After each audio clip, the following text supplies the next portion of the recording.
Om Sai Ram. Chapter 2. Object of writing the work: incapacity and boldness in the undertaking, hot discussion, conferring significant and prophetic title of Hemant Pant, necessity of a Guru.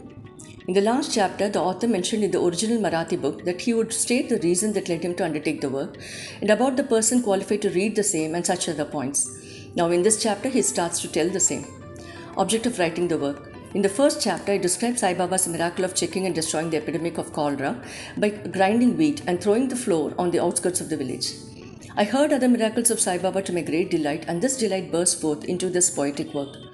I also thought that the description of these grand miracles of Sai Baba would be interesting and instructive to his devotees and would remove their sins, and so I began to write the sacred life and teachings of Sai Baba. The life of the saint is neither logical nor dialectical. It shows us the true and great path. Incapacity and boldness in undertaking the work. Hemant Pant thought that he was not a fit person to undertake the work. He said, "When I do not know the life of my intimate friend, nor do I know my own mind, then how can I write the life of a saint or describe the nature of incarnations, which even the Vedas were unable to do? One must be a saint himself before he could know other saints, otherwise how can I describe their glory? To write the life of a saint is the most difficult, though one may as well measure the depth of the water of the seven seas or enclose the sky with cloth trappings. I knew that this was the most venturous undertaking which might expose me to ridicule. I therefore invoked Sai Baba's grace. The premier point saint of Maharashtra, Sri Jnaneshwar Maharaj, has stated that the Lord loves those who write the lives of saints, and the saints also have a peculiar method of their own getting the service, which the devotees long for, successfully accomplished. The saints inspire the work, the devotees become only an indirect cause or instrument to achieve the end. For instance, in 1700 Shaka year, the poet Mahipati aspired to write the lives of saints. Saints inspired him and got the work done. So also in 1800 Shaka year, Das Ganu's service was accepted. The former wrote 4 books, Bhakta Vijaya, Santa Vijaya, Bhakta Leelamrit and Santa Leelamrit, while the later wrote 2, Bhakta Leelamrit and Santa Leelamrit, in which the lives of modern saints were described. In chapters 31, 32, 33 of Bhakta Leelamrit and in chapters 57 of Santa Leelamrit, the sweet life and teachings of Sai Baba are very well depicted. These have been separately published in Sai Leela magazine number 11 and 12, volume 17. The readers are advised to read these chapters. So also Sai Baba's wonderful Leelas are described by Mrs. Savitribhai Raghunath Tendulkar of Bandra in a small decent book named Sri Sainath Bhajan Mala. Das Ganu Maharaj has also composed various sweet poems on Sai Baba. A devotee named Amidas Bhavani Mehta has also published some stories of Sai Baba in Gujarati, some numbers of Sainath Prabha, a magazine published by Dakshin Bhiksha Sansthan of Shiri, are also published. Then the question of objection comes in that while so many works regarding Sai Baba are extinct, why should this SATCHARITHRA be written and where is its necessity? The answer is plain and simple. The life of Sai Baba is as wide and deep as the infinite ocean, and all can dive deep into the same and take out precious gems of knowledge and bhakti and distribute them to the aspiring public. The stories, parables, and teachings of Sai Baba are very wonderful. They will give peace and happiness to the people who are afflicted with sorrows and heavily loaded with miseries of this worldly existence, and also bestow knowledge and wisdom both in the worldly and in spiritual domains. If these teachings of Sai Baba, which are as interesting and instructive as the Vedic lore, are listened to and meditated upon, the devotees will get what they long for, namely union with Brahman, mastery in eightfold yoga, bliss of meditation, etc. So I thought that I should call these stories together. That would be my best upasana. This collection would be most delightful to those simple souls whose eyes were not blessed with Sai Baba's darshana. So I set about collecting Sai Baba's teachings and expressions, the outcome of his boundless and natural self-realization. It was Sai Baba who inspired me in this matter. In fact, I surrendered my ego at his feet and thought that my path was clear and that he would make me quite happy here and in the next world. I could not myself ask Sai Baba to give me permission for this work. So I requested Mr. Madharao Deshpande alias Shyama, Baba's most intimate devotee, to speak to him for me. He pleaded for my cause and said to Sai Baba, "This Anna Sahib wishes to write your biography. Don't say that you are a poor begging fakir and there is no necessity to write it. But if you agree and help him, he will write, or rather your feet, grace, will accomplish the work. Without your consent and blessing, nothing can be done successfully." When Sai Baba heard this request, he was moved and blessed me by giving me his udi, sacred ashes, and placing his boon bestowing hand on my head, said, "Let him make a collection of stories and experiences. Keep notes and memos. I will help him. He is only an outward instrument. I should write myself my autobiography and satisfy the wishes of my devotees. He should get rid of his ego, place or surrender it at my feet. He who acts like this in life, him I help the most.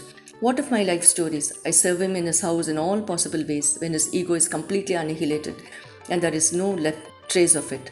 I myself shall enter into him and shall myself write my own life.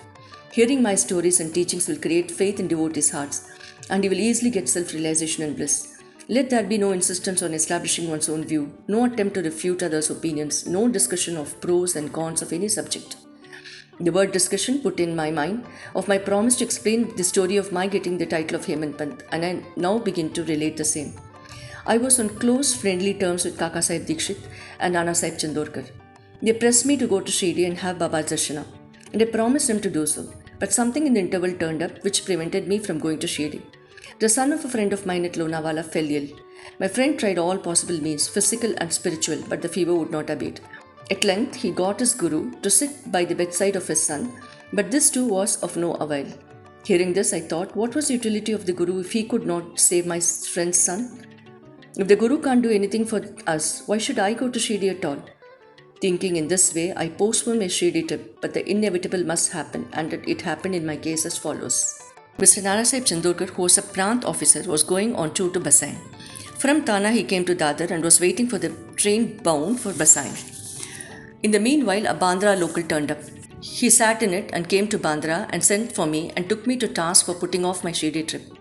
Nana's argument for my Shirdi trip was convincing and delightful, so I decided to start for Shirdi the same night. I packed my luggage and started for Shirdi. I planned to go to Dadar and there to catch the train for Manmad, and so I booked myself for Dadar and sat in the train. While the train was to start, a Mohammedan came hastily to my compartment and, seeing all my paraphernalia, asked me where I was bound to. I told him my plan. He then suggested that I should straight go to Poribandar and not get down at Dadar, for the Manmad mail did not get down at Dadar at all. If this little miracle or Leela had not happened, I would not have reached Shirdi next day as settled, and many doubts would have assailed me. But that was not to be. As fortune favoured me, I reached Shirdi the next day before 9 or 10 am. Mr. Bau Sahib, Kaka Sahib Dikshit, was waiting for me there. This was in 1910 AD, when there was only one place, namely Sateswada, for lodging pilgrim devotees. After alighting from the Tanga, I was anxious to have darshana. When the great devotee Tata Sahib Nulkar returned from the masjid and said that Sai Baba was at the corner of the Vada and that I should first get the preliminary darshan and then after bath see him at leisure. Hearing this, I ran and prostrated before Baba, and then my joy knew no bounds. I found more than what Nana Sahib Chandorkar had told me. All my senses were satisfied and I forgot thirst and hunger. The moment I touched Sai Baba's feet, I began a new lease of life.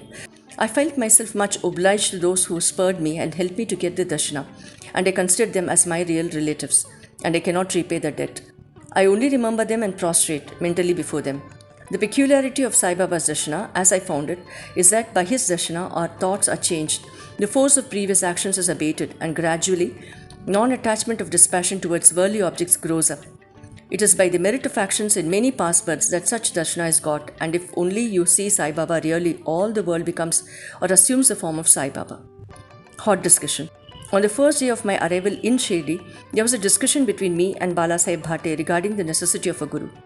I contended, why should we lose our freedom and submit to others when we have to do our duty? Why a guru is necessary? One must try his best and save himself. What can the guru do to a man who does nothing but sleeps indolently? Thus I pleaded free will, while Mr. Bhate took up the other sides, namely destiny, and said, whatever is bound to happen must happen. Even great men have failed. Man proposes one way, but God disposes the other. Contrary way. Brush aside your cleverness. Pride or egoism won't help you. This discussion, with all its pros and cons, went on for an hour or so, and as usual no decision was arrived at. We had to stop the discussion ultimately as we were exhausted. The net result of this was that I lost my peace of mind and found that unless there is strong body consciousness and egoism, there would be no discussion. In other words, it is egoism which breeds discussion. Then when we went to the masjid with others, Baba asked Kaka Sahib Dikshit the following. What was going on in the Sateswada? What was the discussion about? And staring at me, Baba further added, what did this Hemant Pant say? Hearing these words, I was much surprised. The masjid was at a considerable distance from Sateswada, where I was staying and where the discussion was going on. How could Baba know our discussion unless he is omniscient and inner ruler of us all? Significant and prophetic title. I began to think why Sai Baba should call me by the name Hemant Pant. This word is a distorted form of Hemadri Panth.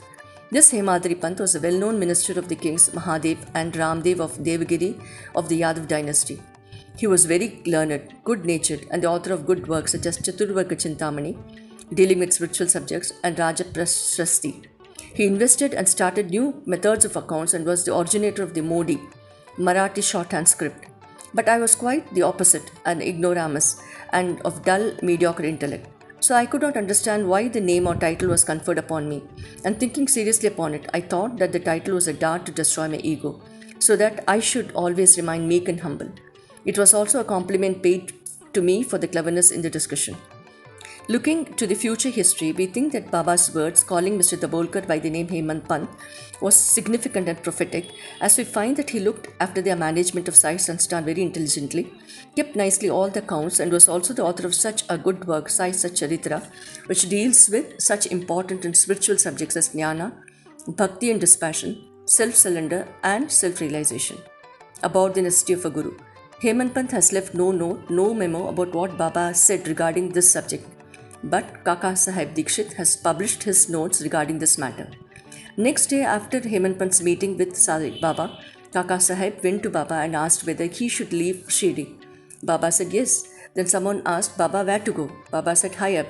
Then the man said, how is the way? Baba said, there are many ways leading there. There is one way also from here, Shirdi. The way is difficult. There are tigers and wolves in the jungles on the way. I, Kaka Sahib Dikshit asked, but Baba, what if we take a guide with us? Baba answered, then there is no difficulty. The guide will take you straight to your destination, avoiding wolves, tigers and ditches, etc. on the way. If there be no guide, there is a danger of your being lost in the jungle or falling into the ditches. Mr. Dabolkar was present on this occasion and he thought that this was the answer Baba gave to the question whether Guru was a necessity. White Sai Leela, volume number 1, number 5, page 47.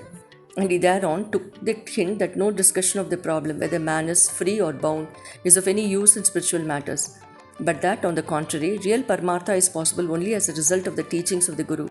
As is illustrated in this chapter of the original work in the instances of great avatars like Rama and Krishna, who had to submit themselves to their Gurus, Vasishta and Sandipani respectively, for getting self-realization, and that the only virtues necessary for such progress are faith and patience. White Sai Satcharithra, Chapter 2, 191-92. Bow to Shri Sai, peace be to all.